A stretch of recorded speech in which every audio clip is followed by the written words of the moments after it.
লাল সবুজে পতাকা বুকে এগিয়ে বক্তব্য দেওয়ার জন্য অনুরোধ করছি রাইট রক বাংলাদেশের প্রতিষ্ঠাতা সভাপতি শ্রদ্ধাভাজন আলামিন এম তাহিদ। সম্মানিত সুধী, আপনারা জানেন যে জনপ্রিয় সামাজিক সংগঠন রাইট রক বাংলাদেশ 2018 সাল থেকে আর্ত মানবতা সেবায় সব ধরনের সামাজিক কার্যক্রম করে যাচ্ছে। এরই ধারাবাহিকতায় আমরা প্রতিবারই আমরা শুরু করি বিভিন্ন ধরনের পরিবেশ নিয়ে, তারপর অসহায়দের নিয়ে, সমাজের সুবিধা বঞ্চিত শিশুদের নিয়ে, তারপরে শিক্ষা নিয়ে। আমরা এইভাবে প্রতিনিয়ত কাজ করে যাচ্ছি সমাজের কল্যাণে, মানুষের কল্যাণে, দেশের কল্যাণে। এরই ধারাবাহিকতার অংশ হিসাবে আজ আমরা এই বুড়িগঙ্গা নদীর তীরে কেন দাঁড়িয়ে আছি সেটি আপনারা ব্যানারে দেখতেই পাচ্ছেন। চিত্র, একটি চিত্র আমরা ব্যানারে দিয়েছি সৌন্দর্য, আরেকটি চিত্র হচ্ছে বর্তমানে আমাদের এই বুড়িগঙ্গা নদী সহ বাংলাদেশে যত নদী আছে সেই নদীর চিত্র এবং ভয়াবহ অবস্থা। যে আমাদের ছোট ছোট যে ফেস্টুন গুলো আছে, যে ব্যানার গুলো আছে, সেখানে স্লোগান লেখা আছে, নদী খাল বাঁচলে বাঁচবে দেশ, নাব্যতা রক্ষা করে ফিরিয়ে আনবো সোনার বাংলাদেশ। আপনারা জানেন নদী হচ্ছে আমাদের একটা অক্সিজেন। সেই অক্সিজেন খ্যাত জিনিসটাকে আমরা আজকে ধ্বংস করে ফেলেছি। আজকের প্রভাবশালী মহলরা, কোটিপতিরা, তারপরে রাজনৈতিক দলের বিভিন্ন নেতারা, যে দল যে সময় ক্ষমতায় আইছে সেই দল সেইভাবে নদীর জমি, নদী, খাল সব দখল করে ফেলেছে। এবং বাংলাদেশে যে আপনার খাস জমিগুলো আছে, সরকারি যে খাস জমিগুলো আপনারা চিনেন, যেগুলো থাকে, অনেক সময় দেখা যাচ্ছে এই জমিগুলো যখন বড় বড় হসপিটাল নির্মাণ করা হয়, স্কুল নির্মাণ করা হয় প্রয়োজনে, অর্থাৎ জনগণের, নাগরিকের প্রয়োজনে, সেই সরকারি খাস জমিগুলো দখল করে নিজেরা ঠিকাদারি ব্যবসা প্রতিষ্ঠান তৈরি করেছে, কেউ ইন্ডাস্ট্রি তৈরি করেছে, ইন্ডাস্ট্রি তৈরি করে এলাকার পরিবেশ সবকিছু দূষণ করে ফেলেছে। এই ভূমিদস্যু, এই দখলদার, এদেরকে শাস্তির আওতায় আনতে হবে। আমি অন্তর্বর্তীকালী সরকারকে জানাতে চাই, বলতে চাই, তারা সংস্কারের রূপ দিয়েছেন, দেশে সংস্কার করবেন, সুন্দর কথা। আমরা চাই এই বাংলাদেশটা এমন ভাবে সংস্কার হবে যে বাংলাদেশ আগামী 100 বছরে, 50 বছরে সেই বাংলাদেশ সৌন্দর্য হবে, সেই বাংলাদেশের নাগরিক তার অধিকার পাবে। মানুষ কর্তৃক এই যে প্রকৃতির উপরে হামলা, অত্যাচার, নির্যাতন, সেগুলো চিরতরে বন্ধ হোক। আমরা সংস্কারের মধ্যে আমরা বড় সংস্কার চাই, সেটি হচ্ছে নদীর নাব্যতা ফেরানো। প্রাকৃতিক সৌন্দর্যগুলো রয়েছে সেগুলো ধরে রাখতে হবে। এবং এই নদী খাল যারা দখল করে ভবন নির্মাণ করেছে, বড় বড় ইন্ডাস্ট্রি, ব্যবসা বাণিজ্য তৈরি করেছে, তাদের সেই ব্যবসা প্রতিষ্ঠান, ইন্ডাস্ট্রি ঘুরিয়ে দিয়ে নদীর সেই জায়গা দখল মুক্ত করা, নদীর জায়গা নদীকে ফিরিয়ে দেওয়া। 2 নম্বরে হচ্ছে বাংলাদেশে যত খালগুলো রয়েছে সেই খালগুলো দখল হয়ে গেছে, সেই খালগুলো খুব দ্রুত সময়ের মধ্যে উদ্ধার করতে হবে। 3 নম্বরে আমাদের যেটা চাওয়া পাওয়া, সেটি হচ্ছে প্লাস্টিক, পলিথিনের ব্যবহার বন্ধ করতে হবে চিরতরে। আর এটি বন্ধ করতে হবে আগে কোম্পানিগুলো, যেসব কোম্পানি পলিথিন ব্যবহার করে, বিক্রি করে, তাদেরকে শাস্তির আওতায় আনতে হবে।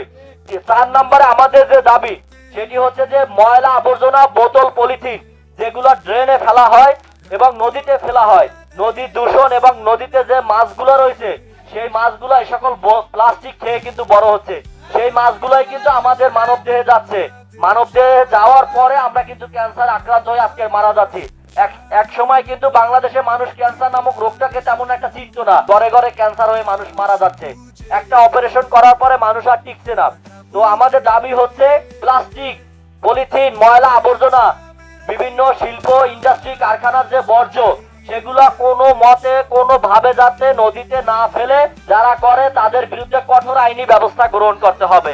6 নম্বরে কথা হচ্ছে যে সরকারি যত খাল আছে, যে খালগুলো দখলদারের হাতে চলে গেছে বিগত রাজনৈতিক আমলে, বর্তমান রাজনৈতিক আমলে, ভবিষ্যৎ রাজনৈতিক আমলে, যাদের হাতে হাতে এই সকল সরকারি জমি থাকবে, সেই সকল জমি উদ্ধার করে তাদেরকে কঠোর শাস্তির আওতায় আনতে হবে। এটা আমাদের জোর দাবি।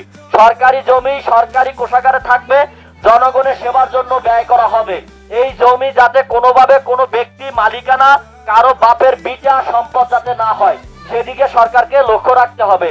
আরেক 7 নম্বর যে দাবিটা, সেটা হচ্ছে আমাদের যে বায়ু দূষণ, এই নদীর পানি, এটাকে পরিষ্কার করতে হবে, নদী খনন করতে হবে, খালগুলো খনন করে মানুষের চলাচল এবং আগে যেমন নৌযান চলাচল হতো সেই নৌযান চলাচল রাখতে হবে। যেহেতু ঢাকা শহরে আমরা জানি যে তীব্র যানজটের সৃষ্টি হয়, এই যানজট থেকে মুক্ত করতে হলে, যানজট কমাতে হলে নৌপথের যে যাত্রা সেটিকে সচল রাখতে হবে, যাতে নদী পথে মানুষ নির্বিধায় শান্তিপূর্ণভাবে চলাফেরা করতে পারে এবং নদীর এই পানি যে কালো দুর্গন্ধ, সেখানে কি যুগোপযোগী পদক্ষেপ নেওয়া যায় সেটি গবেষণার মাধ্যমে, মনিটরিং এর মাধ্যমে এই নদীর নাব্যতা ফেরানো, পানিকে সুন্দর করা, পরিষ্কার পরিচ্ছন্নতা রাখা, এই কয়টি দাবি আমাদের জোর দাবি। এই নদী নিয়ে আমাদের কাজ করা শুরু।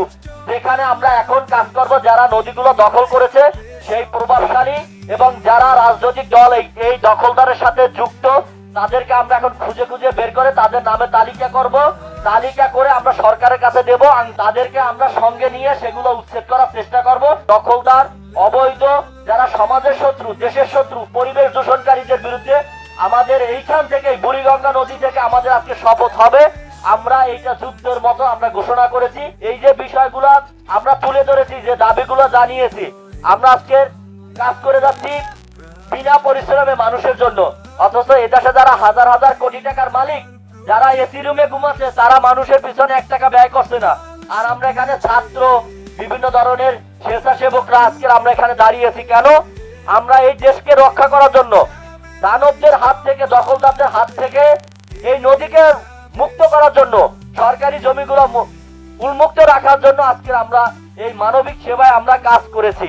অথচ যারা কোটিপতি, তারা কখনো এই ধরনের কাজ করে না, কারণ তারা অপকর্ম করে যাচ্ছে। তারা মানুষের হক নষ্ট করছে, অধিকার নষ্ট করছে, তারা দেশের নাগরিকের অধিকার নষ্ট করছে। তো আমরা চাই ভবিষ্যতে বাংলাদেশ যেন সুন্দর হয়, আগামী 100 বছর, 50 বছরে আজকের শিশু, আগামী দিনে ভবিষ্যৎ, তারা যেন সুন্দর একটি স্বপ্নময় সোনার বাংলাদেশ যেন তারা পায়। তারা যেন বলতে পারে যে আমরা একটা সুন্দর, পরিষ্কার, পরিচ্ছন্ন একটা বাংলাদেশ তাদের জন্য রেখে গেছি। নদী সুন্দর হোক, নদী তার জীবন ফিরে পাক, মানুষ সেই জীবনের সাথে, আনন্দের সাথে উপভোগ করুক। কোনোভাবে নদীর নাব্যতা, নদী দূষণ করা যাবে না। যারা নদী দূষণ করে তাদেরকে প্রতিহত করতে হবে, প্রতিরোধ করতে হবে, তাদের বিরুদ্ধে যুদ্ধ ঘোষণা করতে হবে। এটাই হচ্ছে শেষ কথা।